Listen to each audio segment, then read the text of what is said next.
handguns were really just designed to kill people, and I didn't want handguns in my house. It really surprises me the number of gun owners that can carry a gun in place and they don't. Walking down the street, and I was positive that the entire world knew I was carrying a gun. No, that's what I'm not saying that. I want nothing, no government mandates, no requirements.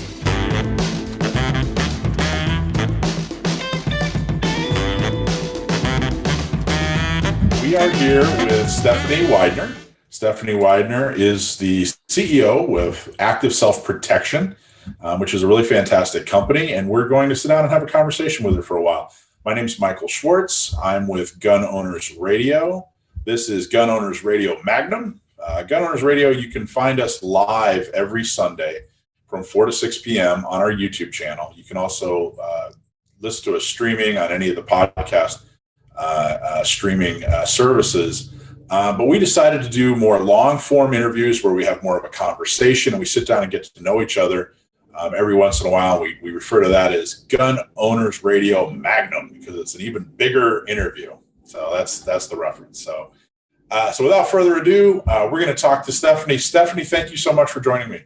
Thank you for having me. It's good to see you again, Michael. I feel like it's been forever since we've shared space anywhere.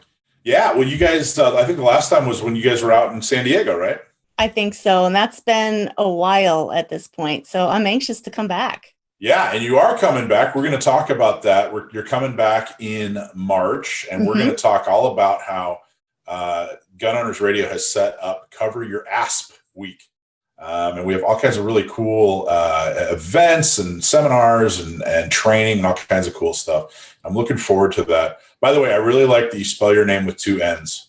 The story behind that is my mom and dad decided on the name Stephanie, but hadn't really thought how to spell it. So in the hospital, they decided to just put together Steph and Annie. And so that's where we're at, Steph Annie.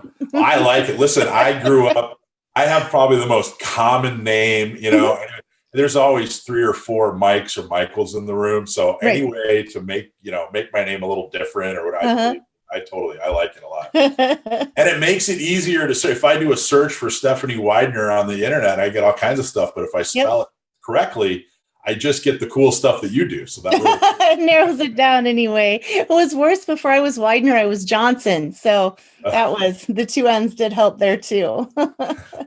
So tell us about Active Self-Protection. What do you guys do? I would love to. At our core, we're a defensive training and firearms company, but probably if you know us from the social media piece of it. And what we started doing many years ago is doing kind of a military lingo after action reports of defensive encounters. As you know, right now, there are cameras everywhere. We've got people's security cameras, business security cameras. With law enforcement, we've got badge cameras and dash cameras. So there's all of this previously unseen really stuff. And at least for me, when I was first getting into this, starting to see on video what actual defensive encounters were like was incredibly eye-opening to me. So we started every day posting a defensive encounter, the video of that, and then just going over it. What can we learn from it? What went right? What went wrong? What can we learn? This person paid a price for these lessons. What can we learn? And at this point, we've analyzed about 30,000 of them. We have 2,000 of them on the channel.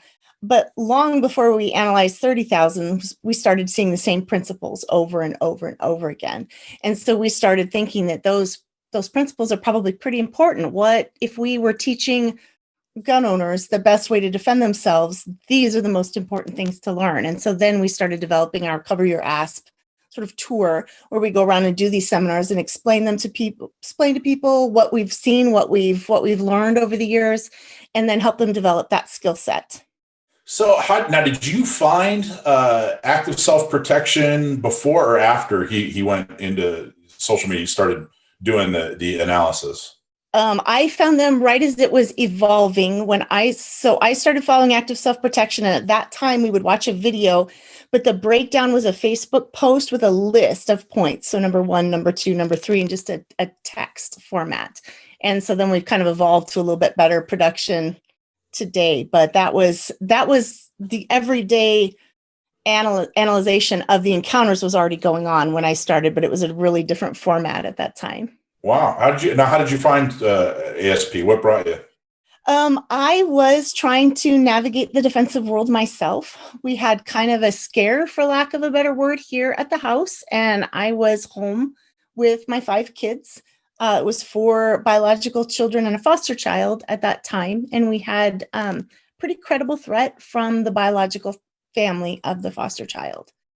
And I realized that I was the only thing standing between these kids and a really, really serious threat. And being willing to lay down your life to protect your children is great. I mean, I think most parents would do that without thinking. But when you're really confronted with it, you realize that doesn't solve the problem necessarily. And I needed to protect my kids, not just die for them. And I had a great attitude, but I didn't have any skills and I had a really weak plan. And luckily, it was a very anticlimactic story. The family thought better about coming to kidnap the child. And although they came to our house, they just sat in the driveway and then turned around and left. So in that sense, it's a really not very exciting story. For, personally, for me inside, it was a pretty big deal. And it took about 25 minutes for police to come from the time that we knew they were going to show up until then. And it was one police car because there was a lot of miscommunication. We'd routed to the wrong department. So by the time it got to the right department, they didn't really realize what was happening. And so I realized I needed to figure out what to do. And in that journey, I found ASP, and I was following it every day and reading everything that was posted and shared. And at that time, it was really starting to grow, and John was looking for help. And I volunteered to help and said, I don't really know a lot, but I would love to pay back for the information you were giving me. And it was a great partnership, and it went from there. Then I started going to classes, pursuing becoming an instructor myself, really figuring out that I fit well with what the heart of the business was and what we were trying to do, and just kind of went on from there. So basically, I was looking for this myself, and now I'm trying to help create that for other people looking for it too. A credible threat is terrifying. Mm-hmm. I don't think that most people really understand what it's like to have a credible threat. Now that's kind of a broad term. There's not really a real specific definition of it, but it's something I've experienced, maybe mm-hmm. to a lesser degree. But a credible threat is terrifying. I'm not a combat veteran. I didn't even serve in the military. But I don't think. So I don't have any. What I'm saying is I don't have any experience with a threat, that level of threat. Somebody that wants to come. No one's trained me to for that mindset of, hey, here's somebody there's somebody specific who wants to harm you or kill you for a specific reason. I don't have a lot of that training. I've gone to seminars and read and that sort of thing, but I don't think people realize just how terrifying that is. Yeah, it was really, so my son comes from a very dysfunctional, we've adopted him since, so he's my son now. The terminology may start to get confusing. But my youngest son comes from a family that's generations of dysfunction. And, we were just living our lives, but an extended relative had gotten out of prison and decided that it was kind of an offense to him that one of his little relatives was with somebody else and they were coming to get him. And, it was kind of a weird thing because the parents didn't really want any part of it and contacted social services. Otherwise, I wouldn't have had any idea this threat was showing up. So as it was, I had a few minutes to prepare, which is maybe not something everybody has the luxury. And I watched the car pull down the driveway and pull in and sit there knowing what was happening and what could happen. And and I think talking to women around the country, I think it's not unusual for that to be why they come into the self-defense world. They have faced something or, something's triggered in their own life that has them concerned about it. An awful lot of them come from kind of a vulnerable place. So that's one thing that really, really drives me to do it well and to be maybe a different kind of trainer than your stereotypical trainer. It definitely a different perspective. I know. One thing I've learned from my wife is mm-hmm. Women live in a very different world. Mm-hmm. It's the same, physical world, but we're on the same planet. But they live in a very different world. And I'm a big guy. I used to be intimidating at some point in my life. But probably less so with every birthday that passes. But listening to her and, stories about her interactions with people, especially men, most of the time strangers, Mhm. is very different, very different. It's baffling to me. Mhm. So I would imagine that some of the feelings of being, having a credible threat against you Mhm. is probably something that women live with or far more, experience far more often than men could even imagine.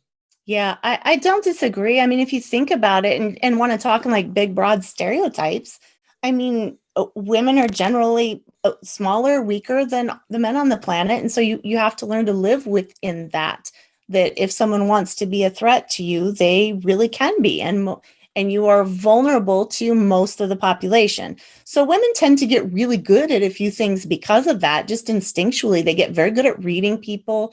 They get very good at de-escalation type strategies, very good at reading the situation and navigating through it. And I think that's really fantastic. And they are a great resource to go to kind of, you probably know as well, if your wife tells you something goofy and weird is going on with that person, she's probably right. They just tend to have to get very good at reading a situation because we're not going to get out with our hands and fists most of the time. That's not an option. We have to navigate it emotionally. She is. She actually, part of my job is to talk to politicians. Oh. And I'll tell you, it's much better having her, next to me because I always, I'm a glasses half full kind of guy. Right. So I walk away going, hey, seems okay. And she's, Mhm. No, that one's going to give you trouble. Or gee, I Mhm. don't know, this guy seems a little squirrely. No, I think that guy's like, she's always on top of that. She's much better at it than I am. She's really good at it. So what generally, and by the way, the teaching you guys do is truly self-defense based. When Mhm. you teach people how to use a firearm, you're not necessarily your focus isn't on hunting or sport or something Right. like that. You're teaching people how to carry a gun and defend their life if threatened, which I think is seems to be the trend in firearms training. Mhm. Yeah, I think it really is. And I think part of that is a lot of the public is looking into it. It's really grown even before all the sort of chaos started happening. People were already new gun owners, new people looking into how they could use guns to better protect and defend their boundaries, for lack of a better term. That's, I mean, at the core of it is freedom and safety and living your life the way that you want to live it without infringing on others. And so that's really the core of it to everyone at Active Self Protection. So I think I read that you have had a CCW since 2011. That's probably right. I'd have to look at it. I got it. So after the deal happened with somebody coming to kidnap my son, who's a foster child at the time, I was trying to figure it out. I didn't know what you could do. And back in that day, I'd never thought that a person could just get a gun and carry a gun. I didn't realize that was a thing. But in my research and trying to figure it out, I found out and I thought, I'm eligible to do this. Let's do it. So I'm almost embarrassed to say, but I took an online class which met the requirement for my state, which, as far as that effectively training me or helping me, it really didn't do anything at all. However, I think I would have been too intimidated to show up in a class at that time. I was a very different person then, and it wasn't my world, and I didn't know anyone. So I think that did help open the door a crack for me to get the license and to start figuring it out from there. Since then, obviously, I've done a lot, but yeah. So then I got the wrong gun, carried it the wrong way, did all of the wrong things, and then at some point, I figured out that's exactly what was happening. I was a bigger liability than I was benefit, so I stopped carrying for a little while till I figured it out, and then I got very serious about it, and am still very serious about it. It's a tough, especially so when I'm not on Gun Owners Radio, I run a Second Amendment organization, Hmm. and it's a really delicate and tough balance between how passionate I am about the need for training Mhm. and how much I hate government mandates. 100%. And people misunderstand that because I might say, hey, as a citizen, you really need a lot of training. You are carrying a gun, which is a huge, you've been given this wonderful right, and you really need to take it seriously. And they always hear you saying government mandates. I'm like, no, that's what I'm not saying that. I want nothing, no government mandates, no requirements. I want the woman that finds out today that she's at risk and needs a gun today to be able to go get one and defend herself today. But as a trainer, as you know, there's a lot there, and to be able to do so effectively, it's really important. So It really is. And we're in San Diego, we have access to CCWs for the first time in decades. it's amazing. You guys do Yeah. such amazing work. Well, thank you. We're very proud of that. But it's been really interesting because, you have a whole population of people who maybe have spent a lot of time at the range, so their marksmanship's fantastic. But they haven't spent any time pulling from concealment or knowing when you're allowed to pull from concealment or why it's legal to, or when it's moral, And Right. so when I tell people, hey, yes, the state mandates 8 hours. You have to have an 8-hour training class. That's not enough, though. You need to go get more training. And they typically go get more marksmanship training. And I've been trying to explain to them, well, it's not putting holes in paper. You should be doing that every day, or not every day, but all the time for fun. It's all this other stuff, which makes ASP an enormously important resource. I told John I think it was just last week, I sent him a message and I said, on our radio show, I think we mention you guys every single week. You guys are a fantastic resource. It's really an amazing time to live, that we as a community have access to what defensive encounters really look like. It's far different than what I thought they looked like, and we can learn so much. And yeah, I'm with you in the marksmanship, as important as it is, and it's important. That's really the easy part. Everything else is much more complicated. And yeah, that's what we have a really small CCW requirement for enhanced license where I'm at in South Dakota. But I feel like in 8 hours, I really only have time to teach what they need to know and why I don't have time to teach it all to that type thing, this real 10,000 foot view. And here are all the things we need to go over and where you need to go after this. It's not a lot of time. So in 2011, you're a mom and you go to get your CCW. How much experience, or what was your exposure to guns up till then? My husband was a hunter, so I was fairly comfortable with that. So we had rifles and shotguns. It wasn't really my world, though. I'd shot those guns when we'd been out in fields. Like he would say, here you go, and here's how you do it. So I knew that much. And we had guns in the house at the time. They were coming to kidnap Cody, my son, but I couldn't have pulled them out of the safe and operated them or found ammunition for them or anything like that.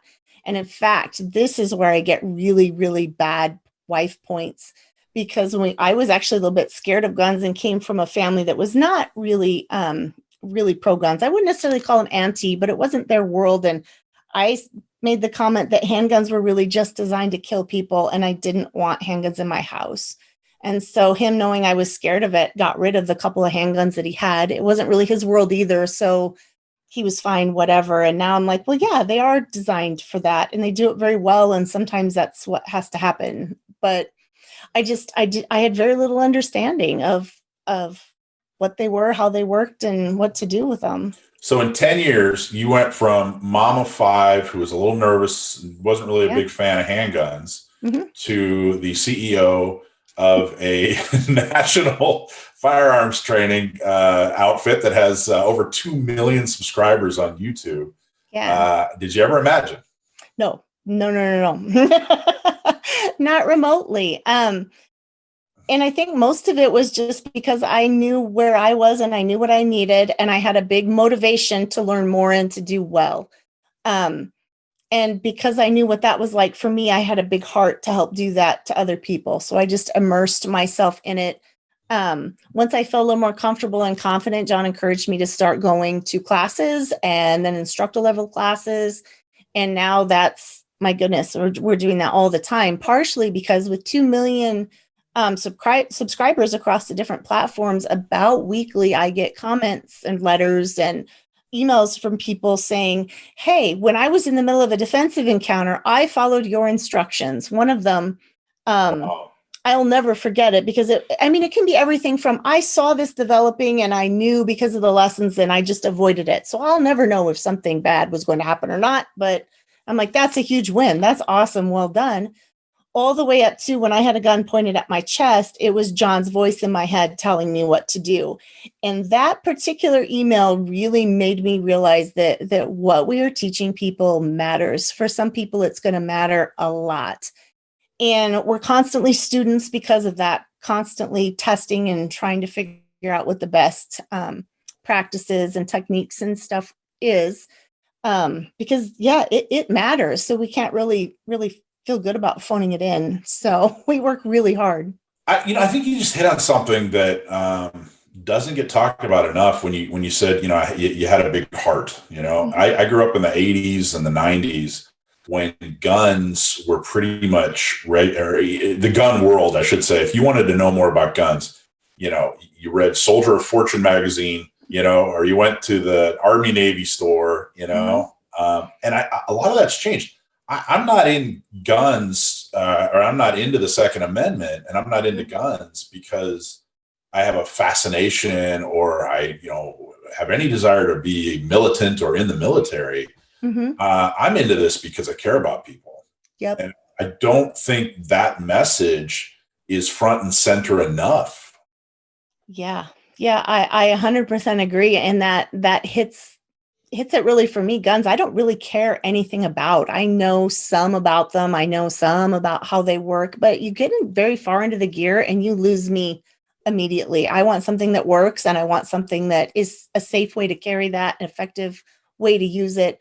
But I'm all about the people. To me, that is, that's at the core of all of it. And we, of course, the company doesn't really push it very much, but the people behind ASP have a very spiritual component. And so that is why we do it. We believe that people were created in the image of God. And because of that, they are innately precious and of inestimable value and worth. And they should be vigorously defended because of that. They shouldn't be run over. They shouldn't be harmed. And that means everybody, from people that agree with me, people that don't agree with me, men, women, children, everyone has the right to self-defense and to have boundaries and to not have them encroached by other people. And so that's really the heart and the core of what we do and why we do it. So you've trained a lot of people and you guys have done a lot of research, and I think you're the only, I get a lot of advice. I get a ton of advice, right? Everybody that owns a gun tells me exactly what I should be doing with it. And honestly, you guys, I think, are the only ones that have changed my mind on something significant. And I don't mean like, Weaver versus isosceles or whatever. But the idea, you guys through the seminar, the 21 lessons learned, found out that it really almost doesn't exist in a gunfight that a person has to reload or change their magazine. It just really never happens almost. Yep. Not for civilians, for cops, quite a bit. Not for you and I. And even if we needed to, we won't have time to. Is really what it comes down to. So, and do we tell people not to carry a reload? No, carry all that you want. Just make sure that you're prioritizing what you might need the most first. So don't not be carrying, pepper spray because you have spare magazine. So that's where you changed my mind. You said, hey, look, I don't know if changed my mind is the right, but educated me and changed the way I do things. You guys said, look, go ahead, carry an extra magazine. But if you are carrying an extra magazine and don't have room for pepper spray or a tourniquet, you're wrong. You're just wrong. And I thought, wow, I see what they're saying. That's an excellent point. It is. And we all have this limited time and money resources for this. So we really try to, give the best information, and the odds that you're going to need a trauma kit over a reload are so much higher. Trauma is trauma, whether that comes from a gunshot wound, whether that comes from a car accident, or we live in rural country, so it could come from some type of farming accident. So we're really big on trauma kits. That could save your life far sooner likely than a gun might. And of course, pepper spray, a good quality pepper spray is much more likely to do you good and much more useful to you than a gun is, at least from a numbers and odds perspective. Yeah. So you said you had 5 kids? Yes. Awesome. What's it like being a parent and teaching in the gun industry? It's different. It's one of those. So I have some kids that are really into it. So all of my kids are starting into adulthood right now. I have a couple that are married, a couple that have kids. I have 2 that are still in the house. And some of them really find the gun world, the gun industry, self-defense valuable, and they want to learn and they want to be part of it. And some of them want nothing to do with it. It's not their world and they're happy living in that world. And so it can be very difficult. And I hear this a lot from like men contacting me, how do I get my wife to carry a gun or whatever? I'm like, oh, well, we got to start with the fact that you married a competent adult person that gets to make decisions on her own and you get to let her do that. So I get to do that with my own kids. And it's difficult because you do know the risks probably better. You do know a lot more and how easy it would be for you to help them do that. But in the end, you really have to go back to that principle that these are people that get to set their own boundaries and their own comfort levels. And we each have to live with our own consequences, whatever those consequences are. I think I would have been the coolest kid in my group if my mom was a firearms instructor when I was growing up. I think I would have been, right. Yeah, well, and then there's always that weird thing where they're meeting new friends and the friends are aware of ASP. And when they find out what your parents do, they're like, what? And it's so that piece can be a little weird. Neil was being, we're not John's face by any means, but we're on our second channel enough that we do get recognized a little bit. And so to be going through TSA and have somebody saying something, or Neil was followed around the Walmart the other day by someone that they eventually came up and talked to him and explained why they'd been following him. And it's like, it's such a weird thing, but so that is different for the kids to try to explain to their friends what's going on over here. I'm sure. What was that like the first time you got recognized? How did it make you feel? Bizarre. It was probably a little easier for me. I fell into it a little bit more because I do a lot of the trade shows with John, or did a lot more of them before Neil was able to quit his day job to come with us full time. So in that context, I think people recognize me more easily. I'm at a gun show. I'm with John. It's pretty obvious at that point, but I don't get recognized near as much as Neil does, just out in random places in public. So it's pretty funny. That's funny. That's hilarious. So all the folks that you guys have trained and everybody that you've, all the analysis you've done and everything, what would you say is the biggest mistake gun owners make? And I don't mean necessarily like, oh, they mashed the trigger, What's their biggest mistake in maybe their mindset or their preparation or, that sort of thing? It's an easy one. Not carrying their gun. It really surprises me the number of gun owners that can carry a gun a place and they don't.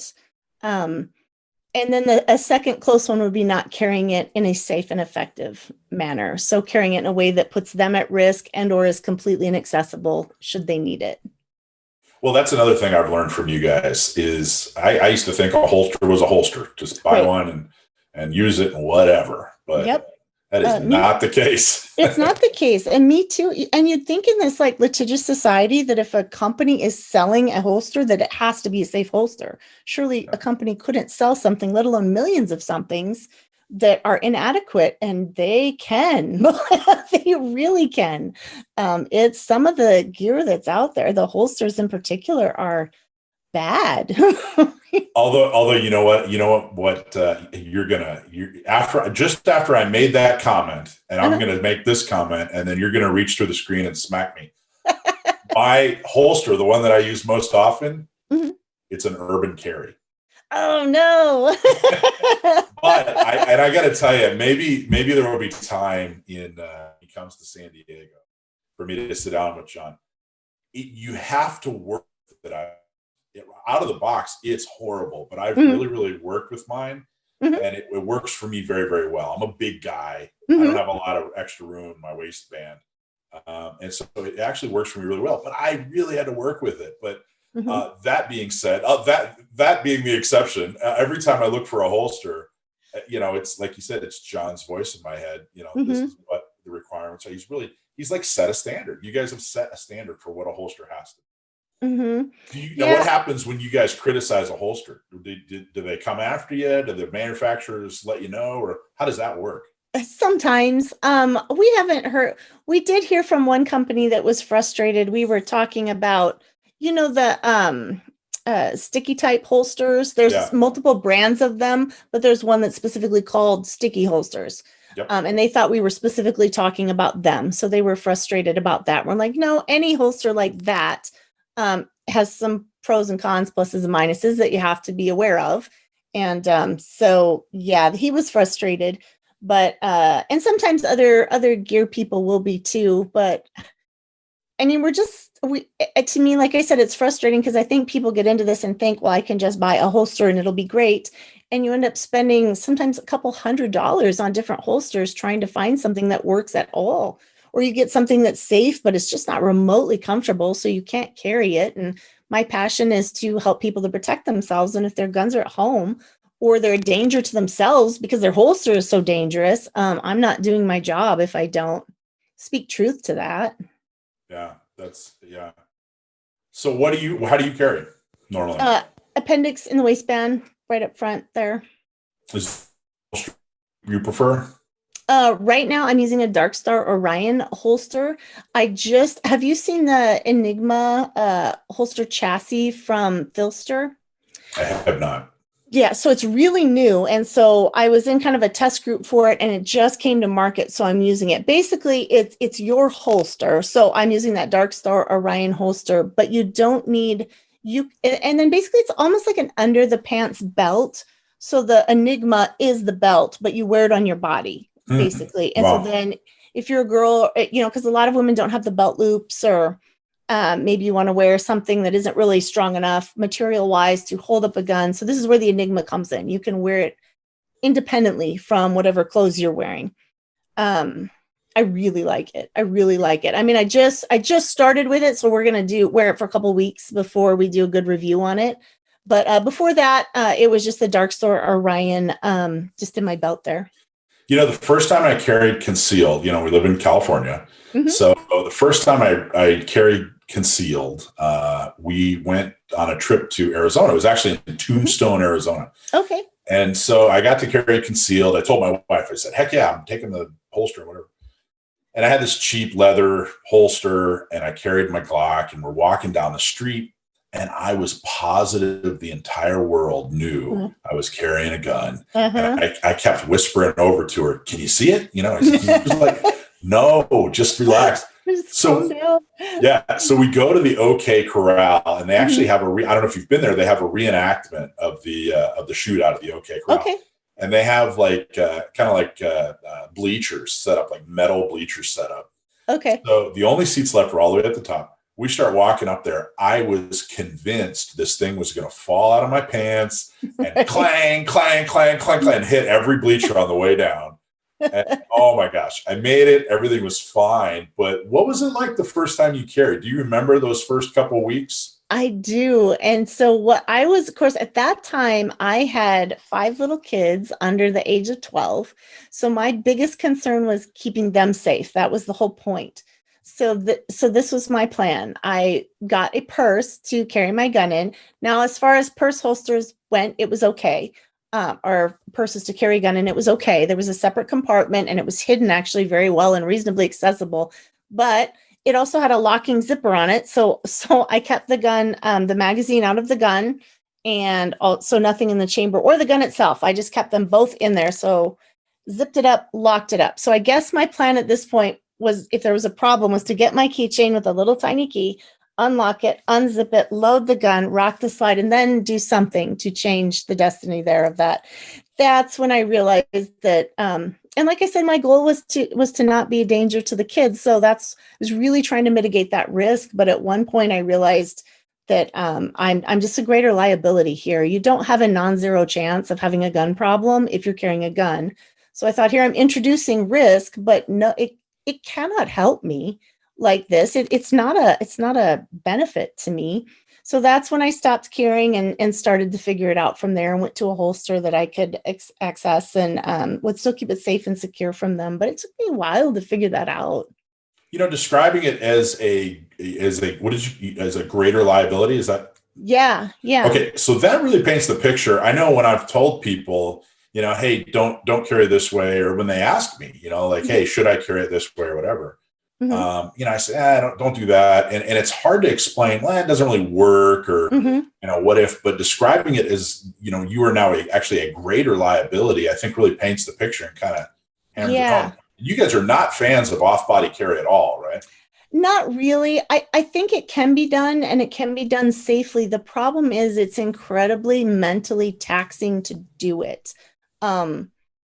So if I were carrying in a purse today, and I probably could do it safely, but I would never let that purse off my shoulder ever. Not to hang on the back of the seat at a restaurant, not to put in the grocery cart in front of me. In fact, there's a story about a woman that did that, and it was in the grocery cart in front of her.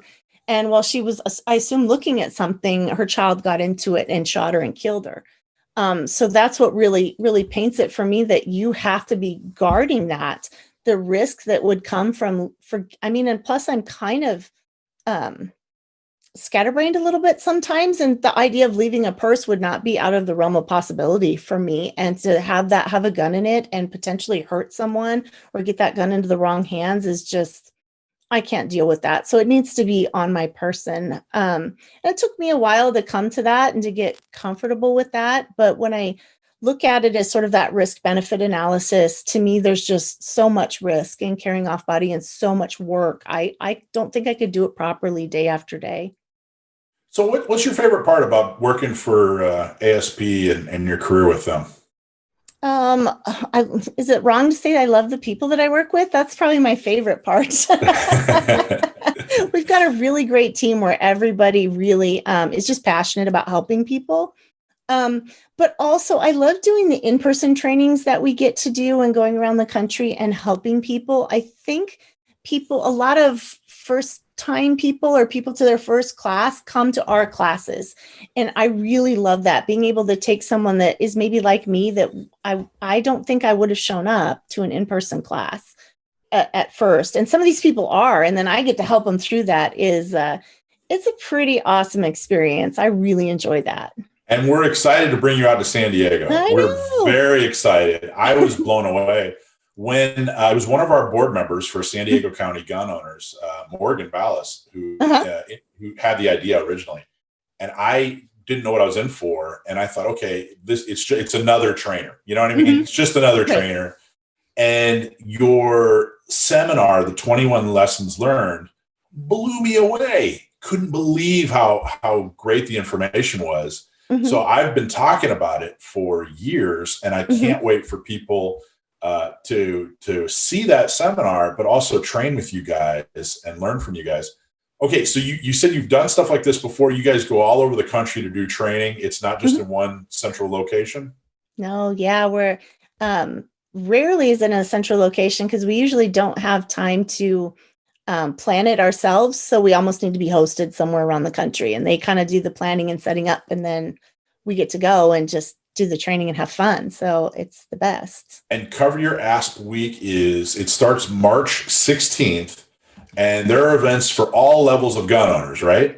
I believe so. You should probably, I'm not as good on the specifics as Neil is. So you may have to lead me through it a little bit. So on March 16th, there's actually going to be an online class, and attendees will learn what skills they will need in defensive encounter and why.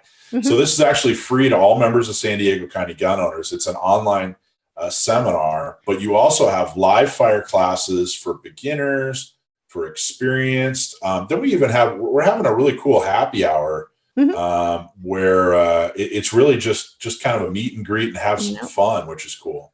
Yeah, I love those. And that online seminar will be our latest, the lessons learned seminar that you're talking about. We continue to kind of develop that and refine that to get the most important lessons learned. And what I love about that, and part of it is just John being such a great communicator, but I think the information and the combination of him giving it makes that a great seminar for people that aren't necessarily gun people or aren't really into self-defense. So if it's someone that wants to bring a spouse or wants to bring, a teen or a friend that maybe isn't necessarily into it, I think the seminars are really good bit of information for them to start to understand why we do what we do. And well, in particular, that the 21 lessons learned. I think anybody, it's one of those unique situations where you guys have a seminar that is perfect for someone that doesn't even own a gun yet, someone that just bought a gun, someone that's someone had a gun for a few years, someone that just got out of SEAL Team 6. Right. It's really, really valuable information, and it's interesting for all levels.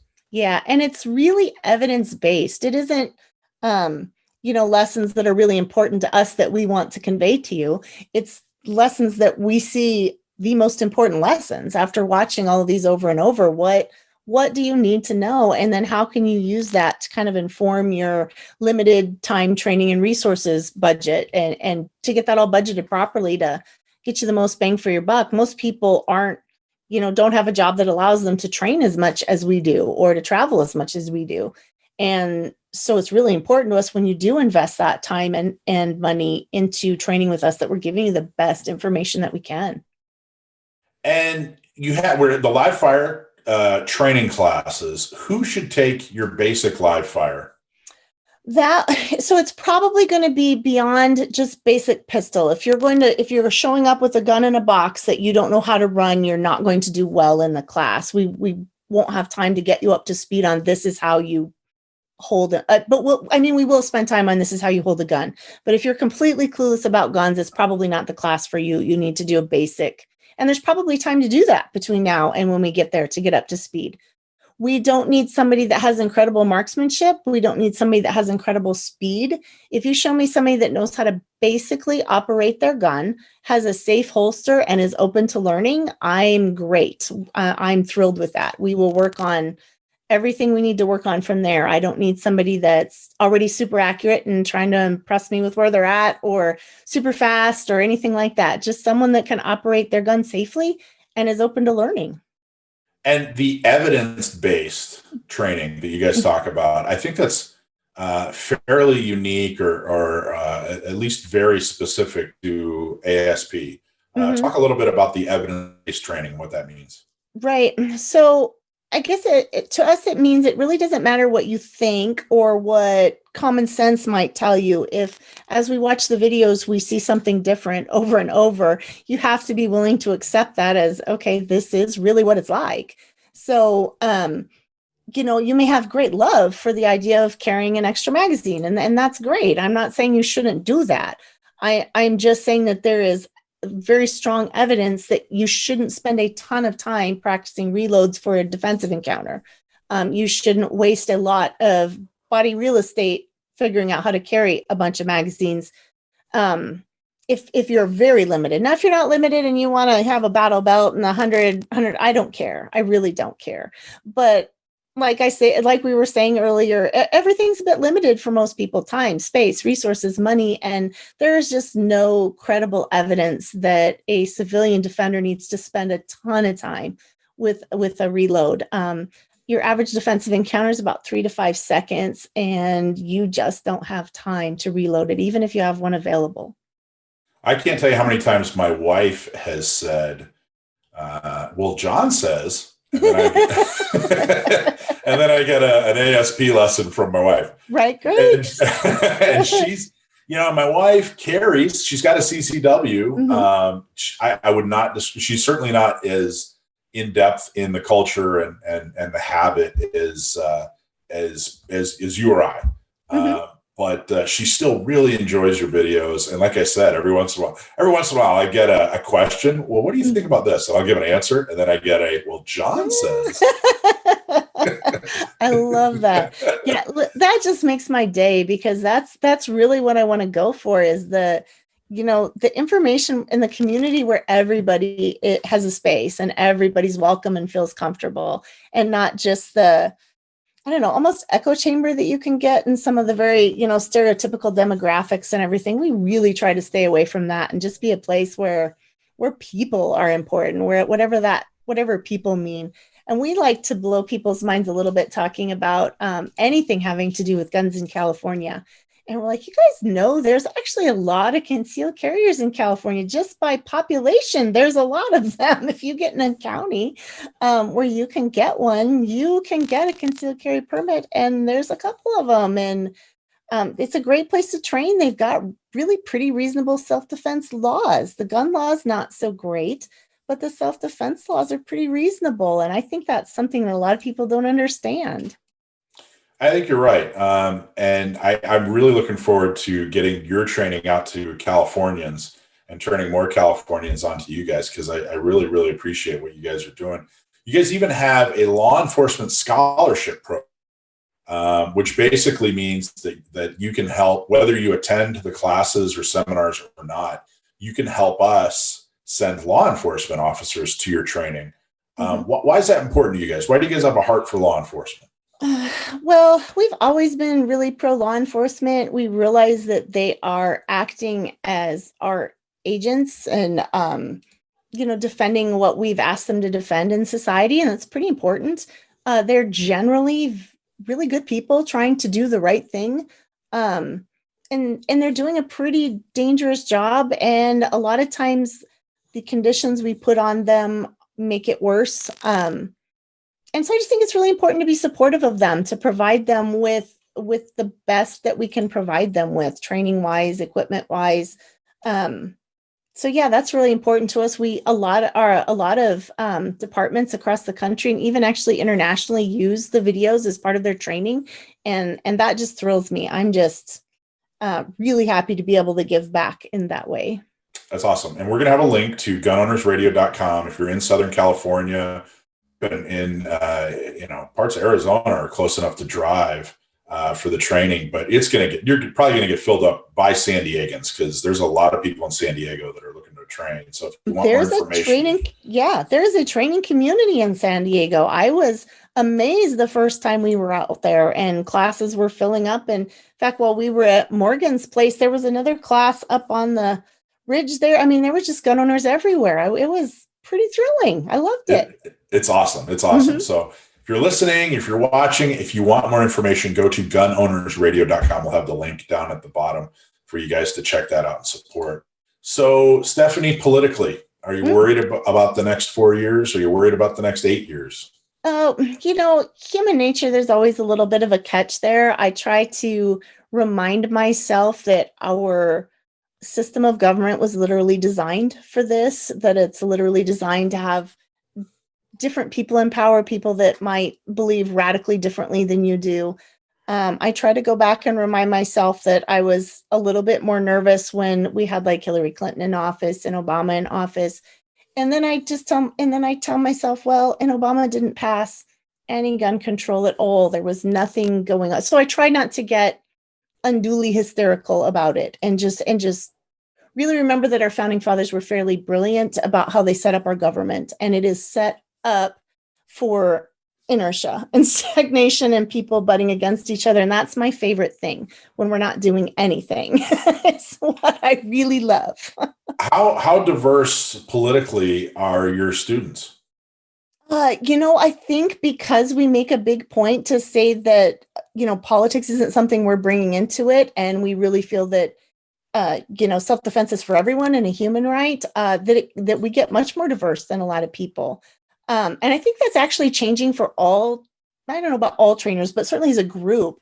I'm hearing from trainers a lot more women, a lot more diverse beliefs politically, different types of lifestyles, and all of these things are coming together in classes. And I don't know a trainer that's not thrilled about that, and the idea to, that they can help, and also that other communities are feeling more comfortable and coming in. It's really a cool thing, because I think most people, at least in my circles in the industry, really believe self-defense is a human right. It's not, a Republican white guy's club.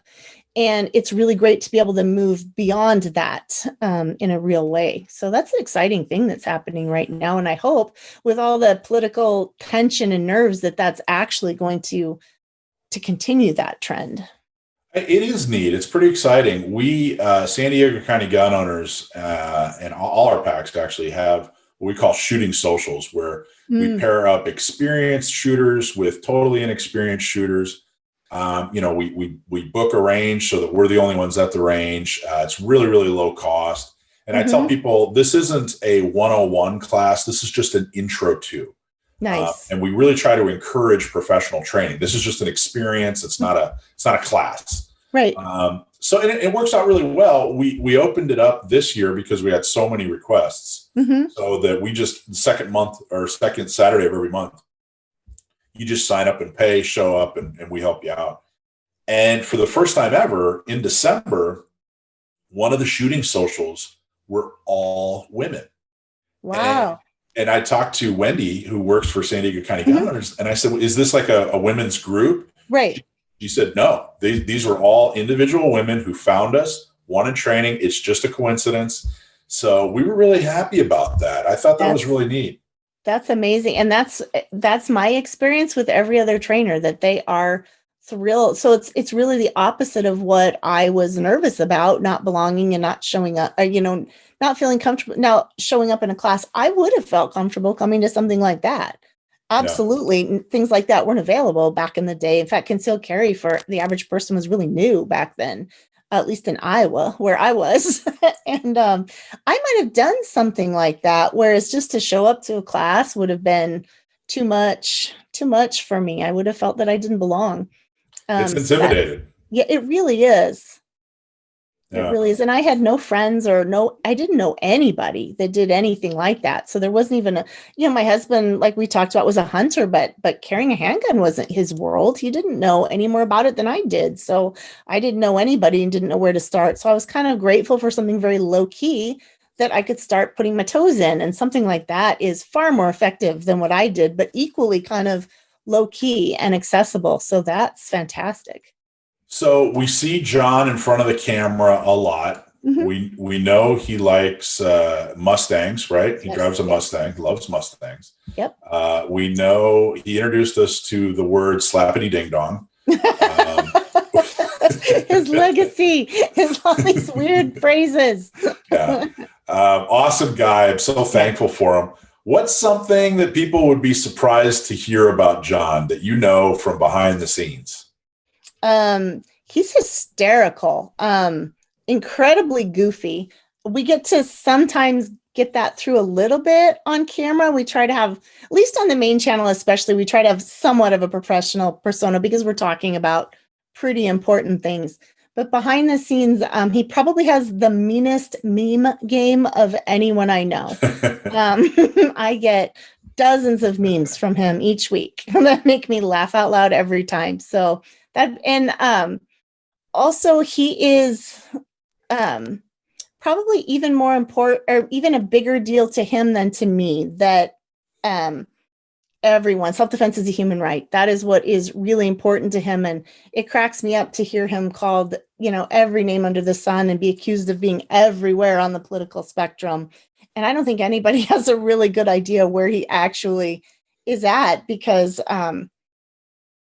he really wants everybody to feel welcome. So yeah, he's also training to be a pilot right now. So that's the new big thing. I could probably say that too. He flew solo for the first time today. So oh, congratulations! That's new and exciting. Yeah. So what's the final thing? Tell us something you want everybody to know about you or your family or your career or about our country. What's your final message? Oh boy, I think I have to go with country, with everything going on and everyone's so upset right now. We just attended a force science training in Arizona called Realistic De-escalation Instructor Training.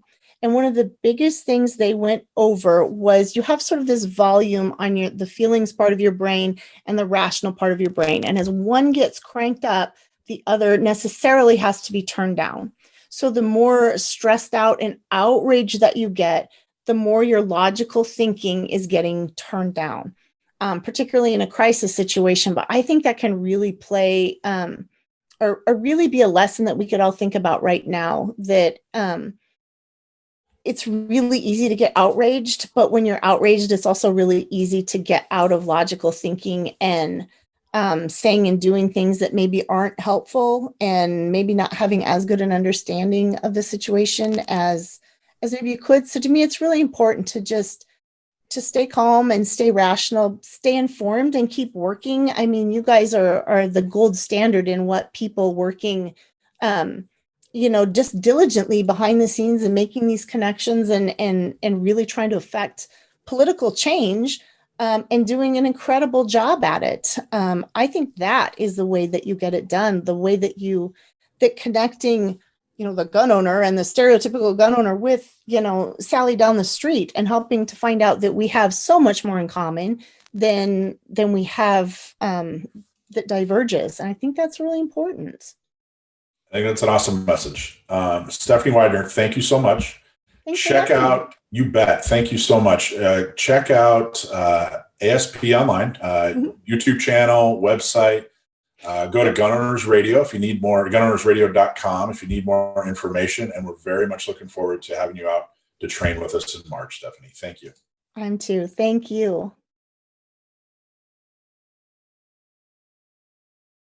Thanks for watching our Magnum show, where we dig into gun owners topics a little more in depth. You can watch us live every Sunday from 4 to 6 p.m. California time, right here on our YouTube channel, or if you're in the San Diego area, you can listen to us on 1170 a.m.